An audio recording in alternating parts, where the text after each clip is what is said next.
नमस्कार दोस्तों, आज के हमारे इस वीडियो में हम आपके लिए बृहस्पतिवार व्रत की कहानी लेकर आए हैं। किसी गांव में एक साहूकार रहता था जिसके घर में अंत, वस्त्र और धन किसी भी चीज की कोई कमी नहीं थी। और वह साहूकार बहुत ही दयालु हृदय का था, परंतु उसकी स्त्री बड़ी ही कृपाण थी। किसी भिक्षार्थी को कभी कुछ दान में नहीं देती थी, सारे दिन बस अपने घर में ही लगी रहती थी। एक बार की बात है, एक समय एक साधु महात्मा बृहस्पतिवार के दिन उसके द्वार पर आए और भिक्षा की याचना करने लगी। स्त्री उस समय घर के आंगन को लीप रही थी। इस कारण साधु महाराज से कहने लगी, महाराज इस समय तो मैं घर लीप रही हूं, आपको कुछ नहीं दे सकती, फिर किसी समय आ जाइएगा। साधु ये सुनकर वहां से चले गए। कुछ दिनों पश्चात वहीं साधु महाराज उसके द्वार पर फिर से आए, उसी तरह भिक्षा मांगने लगे। साहूकारणी उस समय अपने बच्चे को खाना खिला रही थी। खाने लगी, महाराज मैं क्या करूं, मुझे फुर्सत ही नहीं है, इसलिए आपको भिक्षा नहीं दे सकती।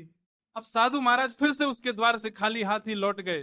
तीसरी बार जब महात्मा उसके द्वार पर आए तो उसने उन्हें इस तरह से टालना चाहा। खाने लगी, महाराज मैं क्या करूं, मुझे समय ही नहीं मिलता, इसलिए आपको भिक्षा नहीं दे सकती। परंतु महात्मा जी कहने लगे कि यदि तुमको हर समय का अवकाश मिल जाए तो मुझे भिक्षा दे दोगी। साहूकरनी कहने लगी, हाँ महाराज, यदि ऐसा हो जाए तो आपकी बड़ी कृपा होगी। साधु महात्मा जी कहने लगे, अच्छा मैं एक उपाय बताता हूं।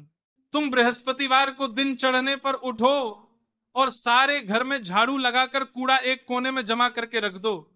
घर का चौक इत्यादि मत लगाओ। घर वालों से कादो की हजामत अवश्य बनवाएं।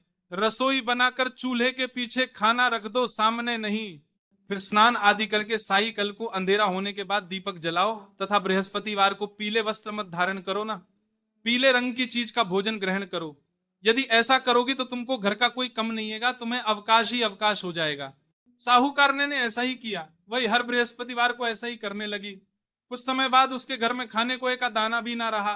थोड़े दिनों में वही महात्मा फिर आए और भिक्षा मांगने लगे। परंतु साहूकारनी ने कहा, महाराज मेरे घर में खाने को अन्न नहीं है, आपको मैं क्या दे सकती हूं। तब महात्मा ने कहा कि जब तुम्हारे पास सब कुछ था तब भी तुम कुछ नहीं देती थी, अब पूरा अवकाश है तब भी तुम कुछ नहीं दे रही हो, तुम चाहती क्या हो। तब साहूकारणी ने हाथ जोड़कर प्रार्थना करे, महाराज अब कोई ऐसा उपाय बताएं कि मेरे पहले जैसा धन धन्य हो जाए। अब मैं प्रतिज्ञा करती हूं, आप जैसा कहेंगे मैं वैसा ही करूंगी। तब महात्मा जी ने कहा, बृहस्पतिवार को प्रातः कल उठकर स्नान आदि से निवृत्त होकर घर को गाय के गोबर से लिपो तथा घर के पुरुष हजामत न बनवाएं। भूखों को अन्न जल देती रहा करो, ठीक सायकाल दीपक जलाया करो। यदि ऐसा करोगे तो तुम्हारी सभी मनोकामनाएं भगवान बृहस्पति पूरी करेंगे। साहूकारणी ने ऐसा ही किया और उसके घर में धन धान्य वैसा ही हो गया जैसा पहले था। इस प्रकार भगवान बृहस्पति की कृपा से अनेक प्रकार के सुखों को भोग कर वो दीर्घ काल तक जीवित रही। तो दोस्तों, कैसी लगी आपको आज की हमारी बृहस्पतिवार व्रत की ये कहानी, हमें कमेंट बॉक्स में लिखकर जरूर भेजें।